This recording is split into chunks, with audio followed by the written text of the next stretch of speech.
All right. Well, thank you. And pleased to be with you tonight. It's cold and snowy here. So winter has finally arrived. Um, I was asked to talk about marriage, and I think my opening comment is going to be very blunt. Viewed nationwide, the American marriage system today is at best deeply troubled. To choose about one number, the American marriage rate has basically collapsed. Back in 1970, there were 77 marriages per 1,000 unmarried women, which is a pretty healthy number. That has now fallen to a mere 28 in the year 2021. That's an astonishing decline of 63%. Unprecedented in American history, and rare to see something like that even in global. Meanwhile, the legal protection of marriage has also essentially collapsed during the same years. It started with the no-fault divorce laws about 50 years ago, and it is ending now in the embrace of what might be called historical novelties, such as same-sex marriage. Tonight, though, I do not want to dwell on how and why this happened. Rather, I want to actually go back to the most fundamental question, which is, why is marriage so important?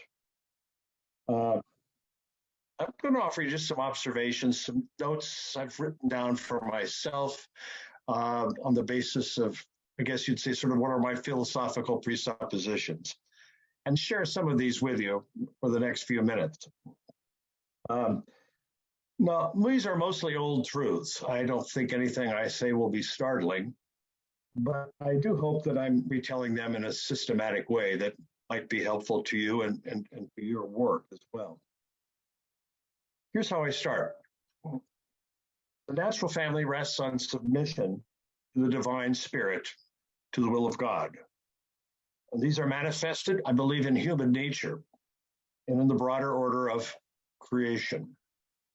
All social constructs strive for harmony with the intent of God. The first and most crucial social bond is marriage. True marriage holds this distinction, for it is natural and self-renewing, rooted in the mutual attraction of man to woman, both of whom feel their incompleteness when existing alone. They come together of necessity so that the human species can continue. Most cultures place true marriage at the center of elaborate religious rituals, but the marital institution can be found even among tribal societies, testifying to its universality. In this sense, marriage is the only true anarchist institution.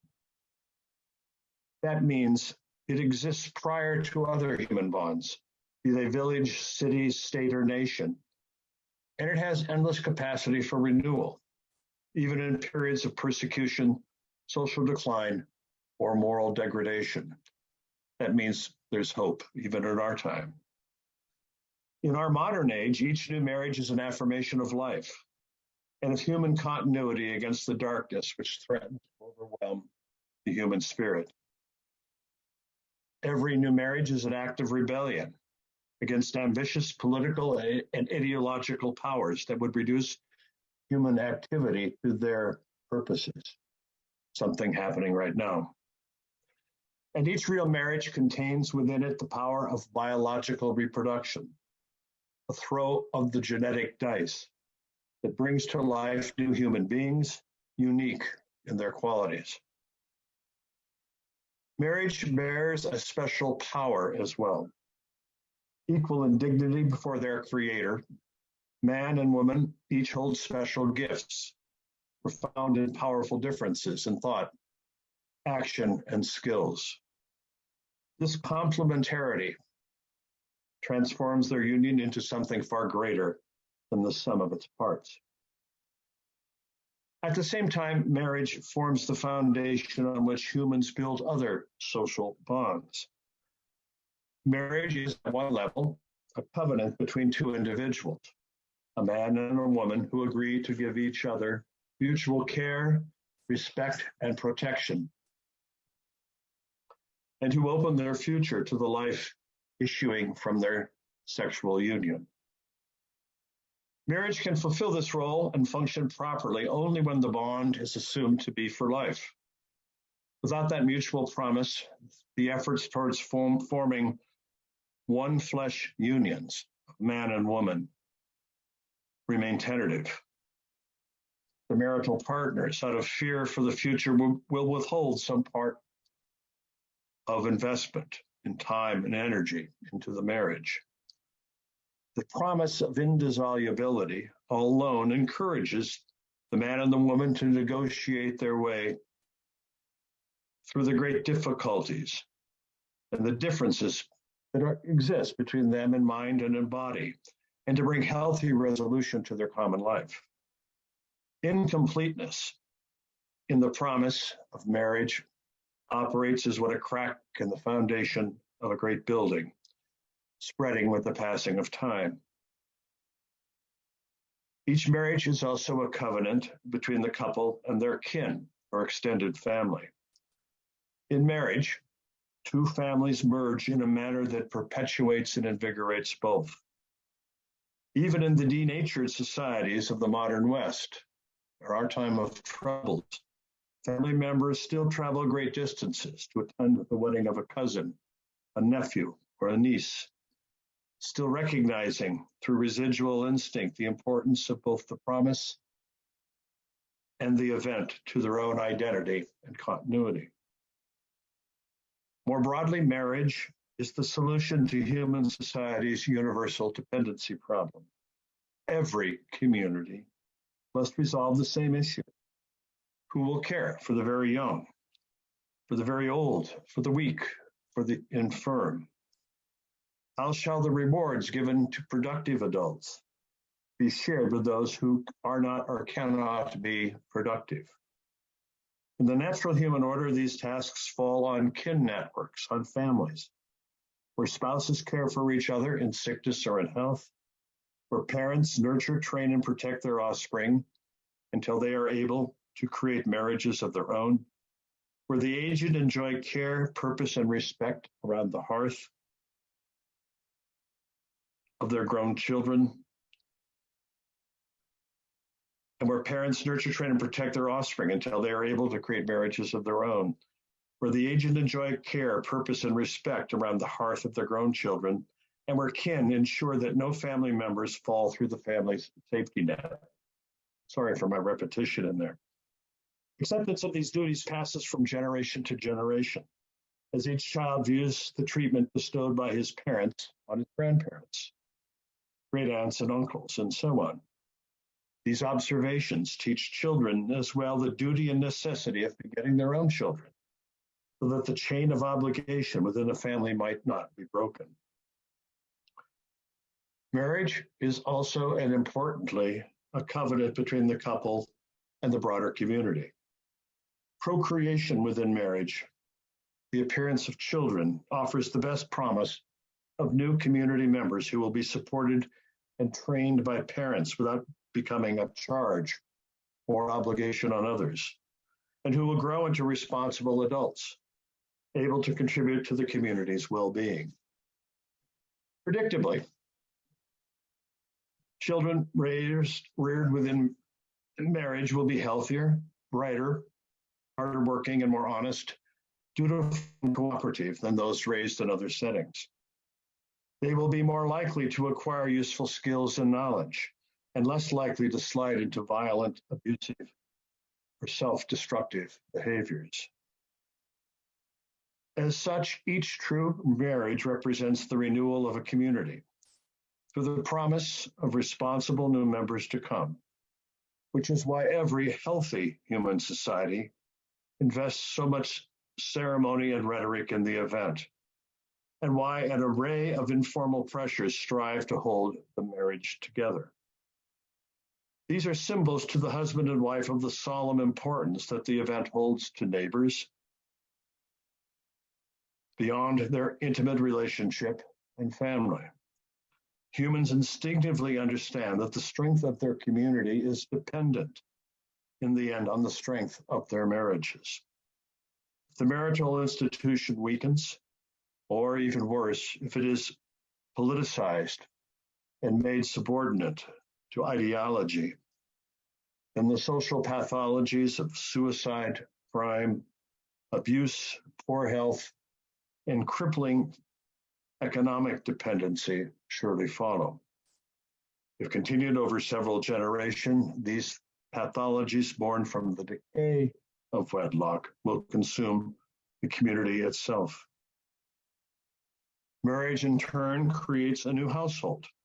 And when gathered together, these form the second institutional tier in natural social life, and the one on which all political life is built.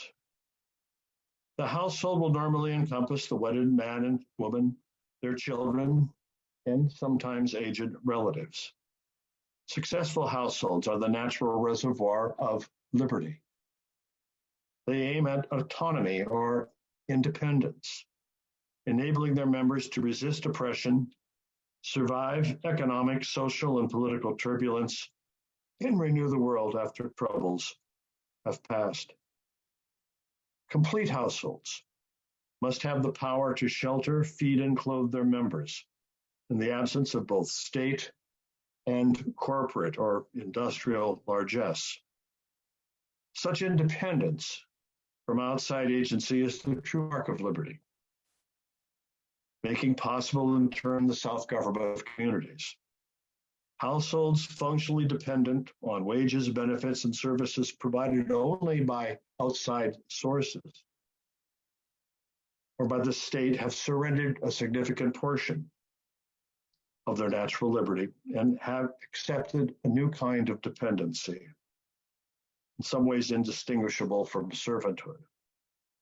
Independence requires that responsible adults in a household be able to forego these forms of outside support, if necessary, and still be able to ensure the survival of themselves and other household members.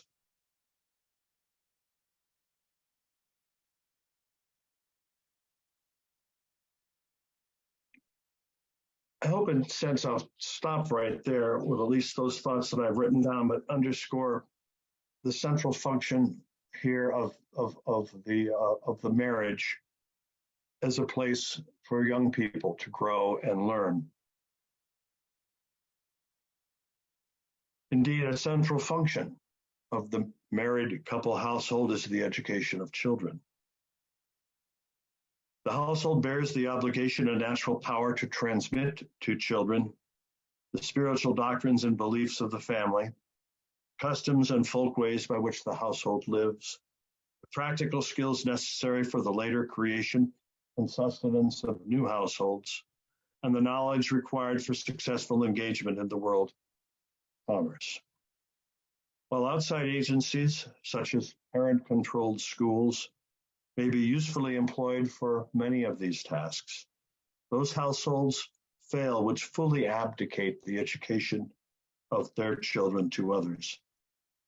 The education of children properly engaged must remain home-centered, where parents impart their visions, values, virtues, and skills to the new generation. In summary, I think these thoughts that I've jotted down, again, nothing radically new, but trying to place them in a systematic pattern, they underscore the most important point. Marriage is the foundation of the entire social and political order, particularly one which rests on liberty. When a marriage system is strong, a nation is strong. When a marriage system becomes weak or degraded, that nation is in crisis. And I think that's our problem facing the United States today. As I described at the beginning, the marriage system in America is not working.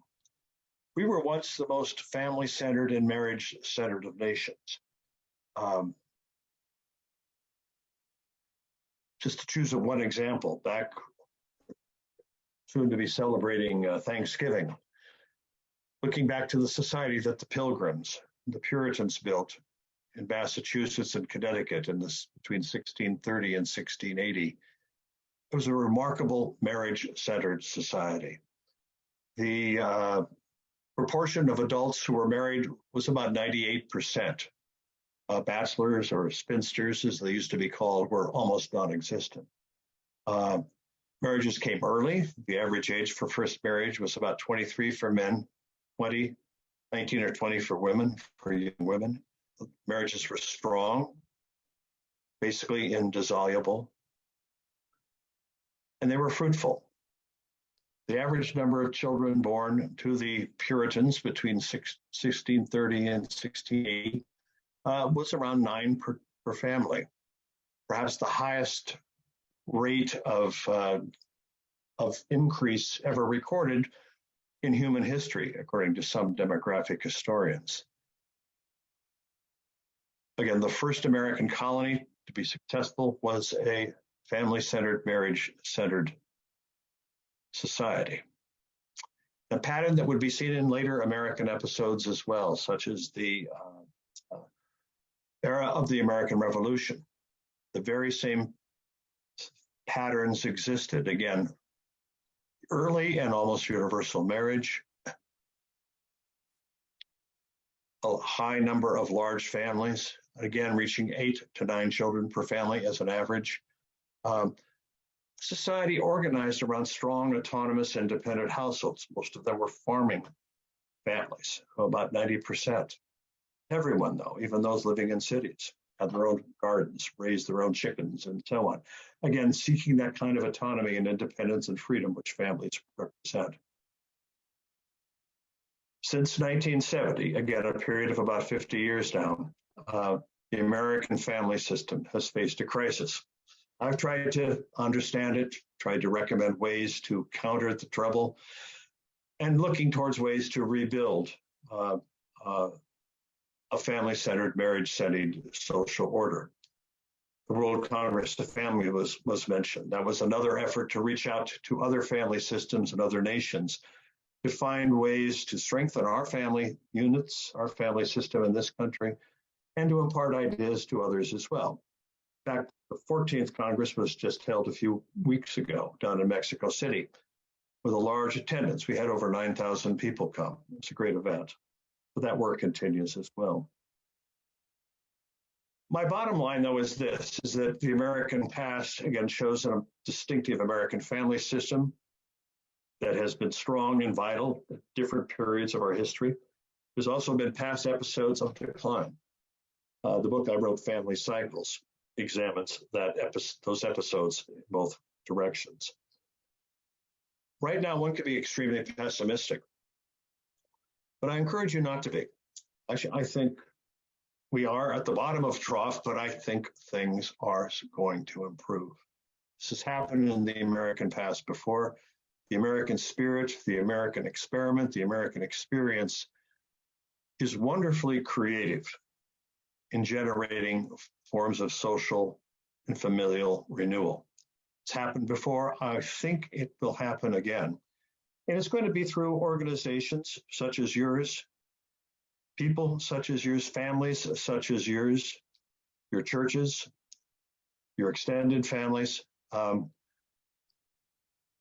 optimistic, which is a strange thing to say for someone. I'm ethnically Swedish. We're known as a depressed people who are only content when we're sad. But actually, I'm kind of optimistic right now. And I want to leave that thought with you as I turn this back to the organizers of the meeting and to any questions you might have. Excellent. Thank you. We do have some questions and then we'll open it up generally.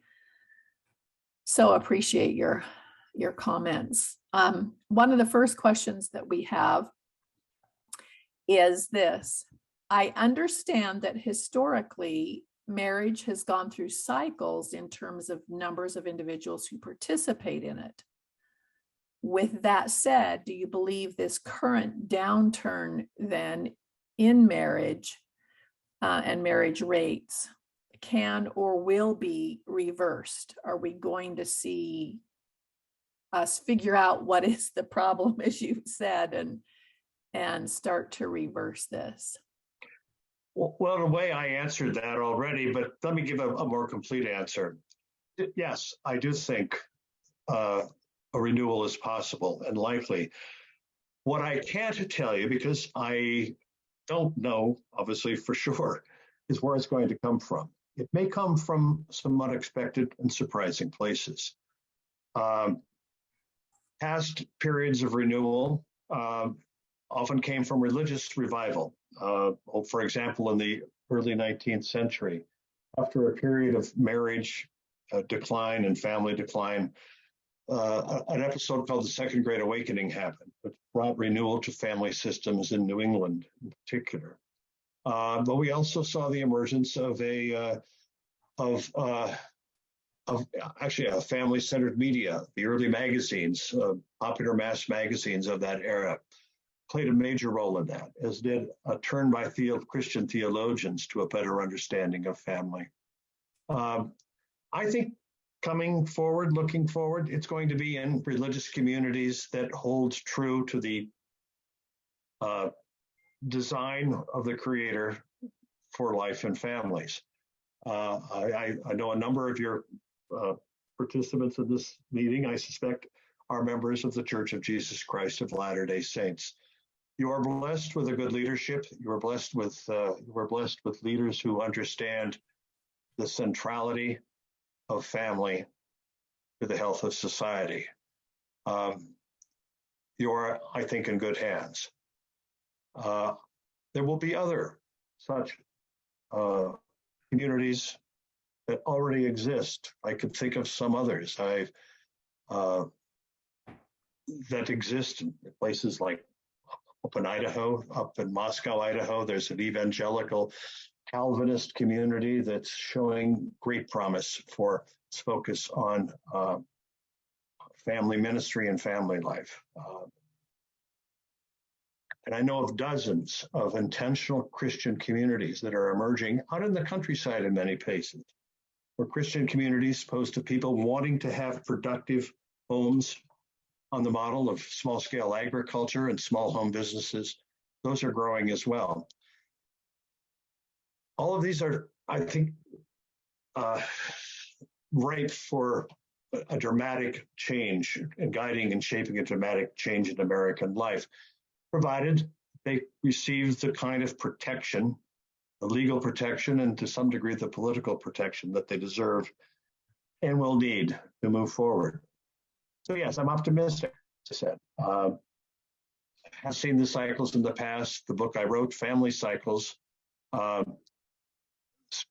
Strength, Decline, and Renewal in American Domestic Life, 1630 to the year 2000, goes through that in some detail.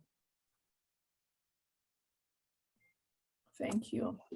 I know that in more conservative communities and even in more conservative, well, when I would say rate more conservative universities, we're seeing more emphasis on strengthening marriage. And it sometimes feels like we're in an uphill battle.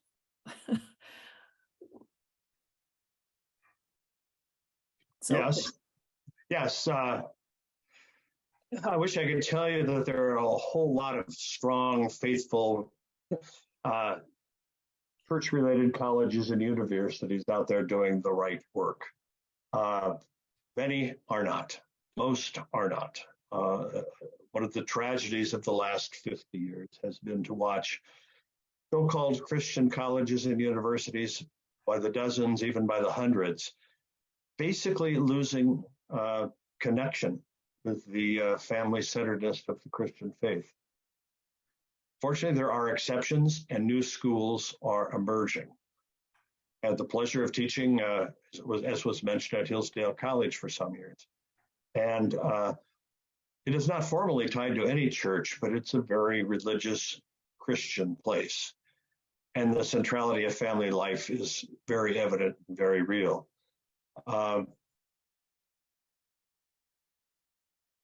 Again, schools such as Brigham Young have in the past, and I believe, as far as I understand, to this day still focus with a sort of a central emphasis on the shaping of young people for marriages, as well as for careers and for life after the university. I personally believe, and I told this many times to Larry Arnn, the president of Hillsdale College, that the real purpose of Hillsdale, the real measure of its success, was how many of its graduates married and formed families. And I still think that's true. And historically, that's been the unwritten purpose of Christian higher education. In all the various denominations, that's how those schools started, the co-ed schools I'm talking about in particular. So, yes, there's many apostate colleges and universities in this country. There's also a growing number of schools, some very small, all of them growing, who are faithful to the understanding of what it means to create and how important it is to create a Christian family and a Christian home. Thank you. Marcia, you had another question. I'll go ahead and let you interject that if you would like.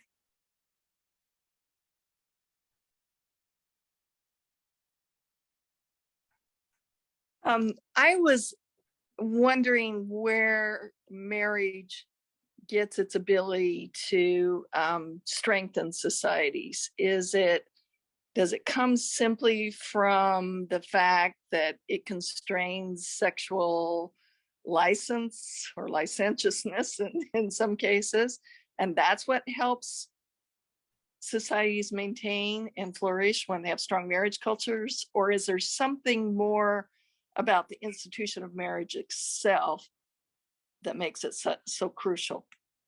What is it simply that, or is there more? Well, there is a biological component to it. One interesting result of, again, good old medical research shows that the testosterone level of men goes down after they get married. That is, they cease to be hunter-gatherer types and become gentlemen. And so there's something to that. The male finds not just fulfillment and completion in a marriage, but his biology changes and he becomes a gentleman. I think that's quite important, certainly to the broader goal of building and shaping communities. As the American experience, particularly in the frontier, showed, the men who settled, the pioneers who came out and settled, faced hostile forces, conquered them, and so on. But it was the women who built the society within each settlement, within each village, which would grow into a town, into a city. The women shaped that as well, and so was the union, the complementarity of men and women, which contributed to that. It also creates a web of obligation and responsibility.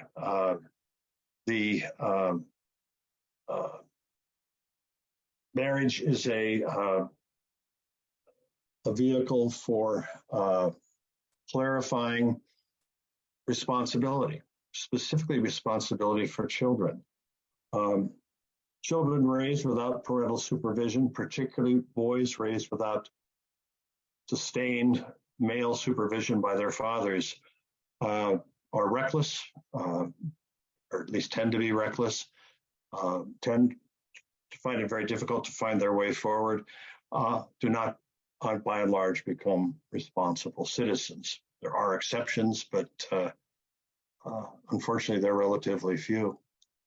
So I think it's both biology, but it's also just the very structure of the marriage that makes that happen.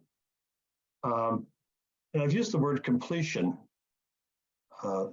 It's in the strong or the true marriage that I think the intent of the Creator, of God, becomes quite evident. The wonderful language of Genesis 1 and 2 regarding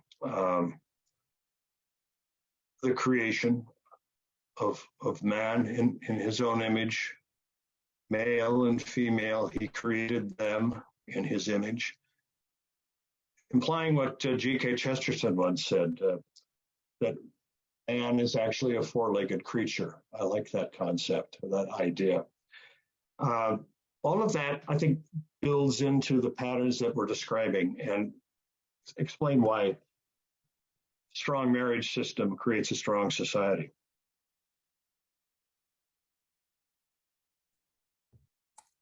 That is true. Now, if we could just get other people convinced, right? Oh my goodness.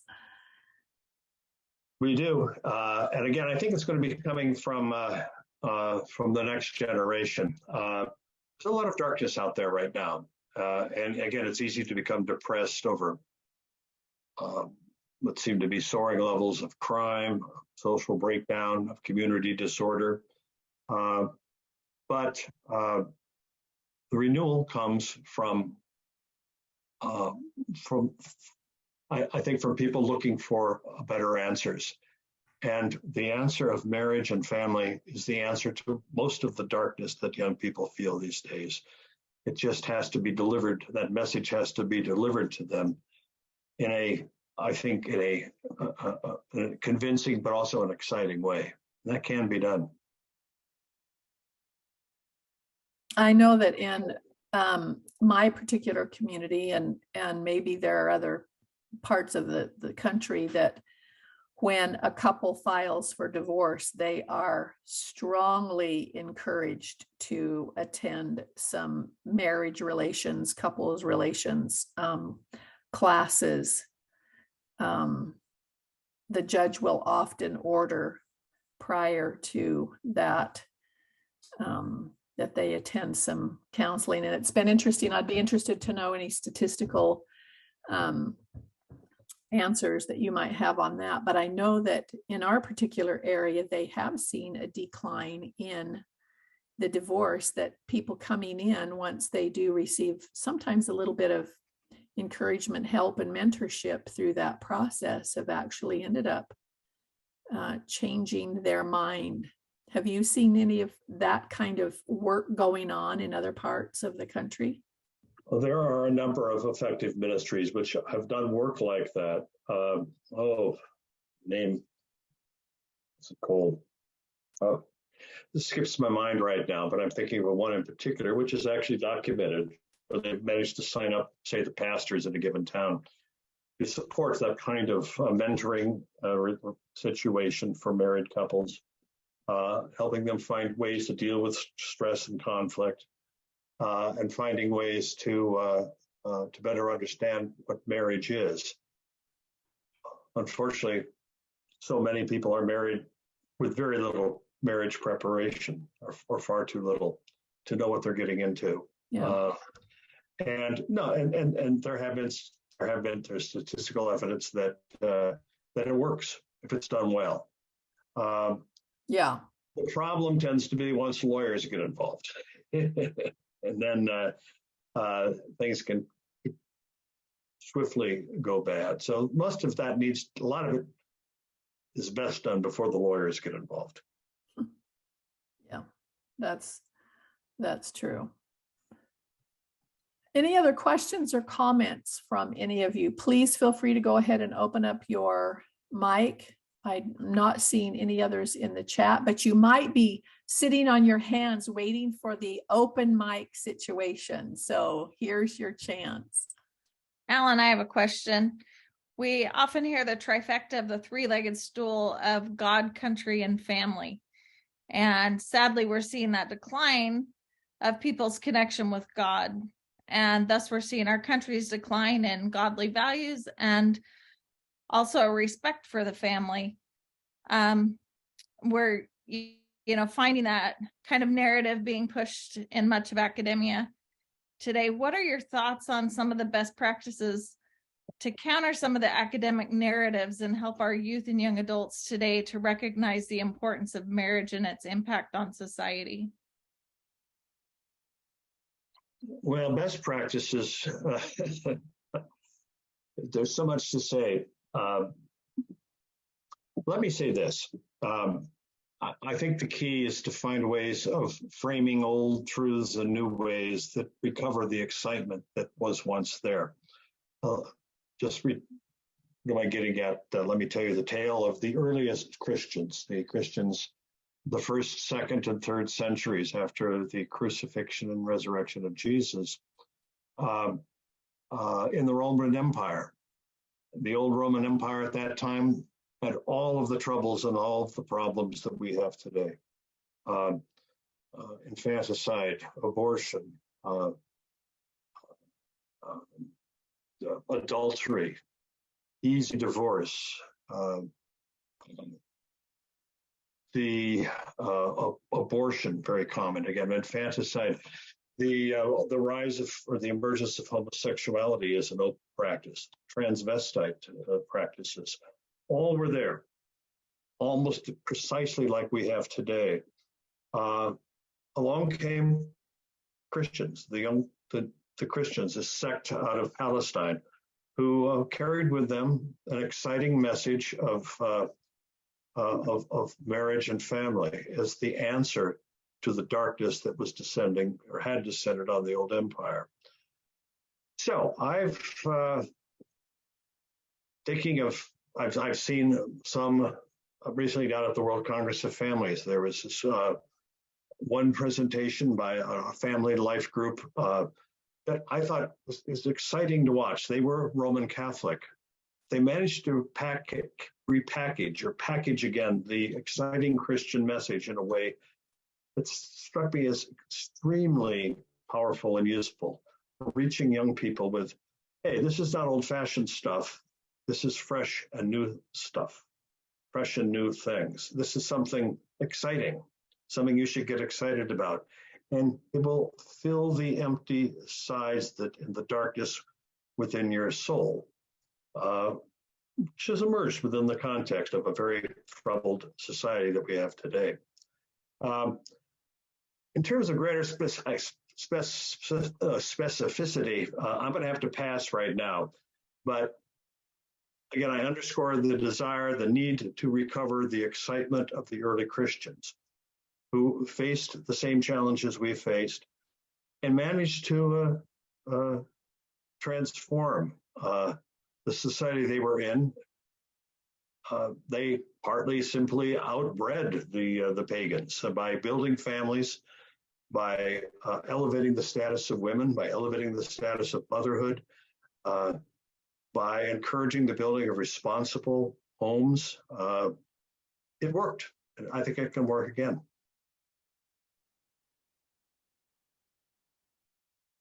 Thank you. Any other questions, folks? Now's your chance. Teresa, this is Marcia again. And Allan, Yes. you hear often the libertarian perspective on marriage, which is just get government out of marriage. Do you think that is viable? What if government just completely turned it over to as the libertarians say, turn over to the churches and get the government out? Do you think that is the right approach? Well, if you could count on the government to enforce church rulings and decisions, and in fact not undo them through the application of civil rights statutes of one sort or another, it could work. But I don't think that's going to happen. I think that's the problem. Marriage has already been undermined to a considerable degree by the emphasis on individual rights and the elimination of what used to be called the rights of the married couple. It's already been wrecked by government, but it's been wrecked by this focus on individual rights and the use of individual rights to undo what might be called the rights of marriage. For example, when no-fault divorce was introduced, basically what that meant was that for divorce, if someone grew unhappy in a marriage situation, the government threw the full force of its backing behind the one who wanted out of the marriage and did nothing to protect the interests of the person who wanted to save the marriage. And again, it was done in the name of individual rights and freedoms. So I don't think the libertarian approach is going to work. What we do have to recover, though, is what might be called, I think, the original understanding for why the state got involved in marriage in the first place. Again, going back 1,000 years to Europe and the medieval Christian church, at that time, government had relatively little to do with marriage, almost nothing, other than recording marriages for purposes of property ownership and so on. Marriage was governed by the church, and in Western Europe, it was the Roman Catholic Church. But that was a church with a monopoly on these things. I won't go into the strengths and minuses of that, but that used to be the case. And it worked reasonably well until about 1800 when the French Revolution came along. That was the first time that we saw an effort to introduce, so we say, easy divorce into the law. I think one of the most splendid books on marriage and divorce ever written was written over 200 years ago by a man named Louis Bonald, B-O-N-A-L-D. The book was called On Divorce, and he objected to a proposal being considered by the revolutionary French government to introduce no-fault divorce, easy divorce. And his book is a splendid explanation as to why the government gets involved in marriage. And his argument was that there's only one reason. The government gets involved in regulating and approving of marriages solely because it represents the interests of the potential child or children. Because the community as a whole has an interest in seeing children born and reared well. And therefore, knowing who the parents are and knowing who's responsible for the children was important. But that was it. The government did not get involved in order to bless what we call sexual relationships, unless they were potentially fertile, unless they might produce a child. Which is why the contemporary move towards trying to extend marriage, legal marriage to, for example, homosexual couples, same-sex couples, doesn't make any sense. Government shouldn't be in the business of registering friendships, even erotic friendships, or especially erotic friendships, unless they are heterosexual, unless they have the potential to produce new life. So I think the government has to go back to that simple standard. The state should get out of the business of expanding and extending the definition of marriage. The libertarian approach sounds good in theory. In practice, I don't see the state, for example, enforcing the rules of, say, the LDS Church or the rules of the Catholic Church if those violated other principles and concepts of individual freedom. That's why the libertarian approach would not work in our time. Excellent, thank you. I so appreciated your insight, and I know the others have as well. If there are no other questions, I'm seeing none others in the chat. We will conclude our meeting by thanking Dr. Carlson. Are there any other questions? I'm not seeing any hands raised on any of my screens here. Any others? Yes. Yes, thank you. How do we get our children to value marriage if all they're seeing around in the culture is not to value marriage? Well, you need to surround yourselves with other families and other couples which value marriage. I think they need education in what marriage is, the exciting prospects that marriage offers, the way in which the beautiful story of the first marriage of Adam and Eve conveys messages of completeness, of wholeness, of the right form of equality that men and women seek, of the equality spiritual equality within a marriage, which becomes the rich fullness of a home. But again, surrounding yourself with others, be it ideally almost in places where you would live near or with each other, which is why the building of intentional communities, I think, could be so very important in our time. For those who are engaged in homeschooling, for example, that's a kind of a community that focused on education, but its broader purpose is also to bring together families who have the same worldview, have the same pro-family, pro-marriage worldview. Again, building communities. I guess we'll just put it that way. Surround yourself with friends and neighbors who share the same values and who live them and understand them. Any others? Any other comments or questions? All right. Well, with that, we will thank Dr. Carlson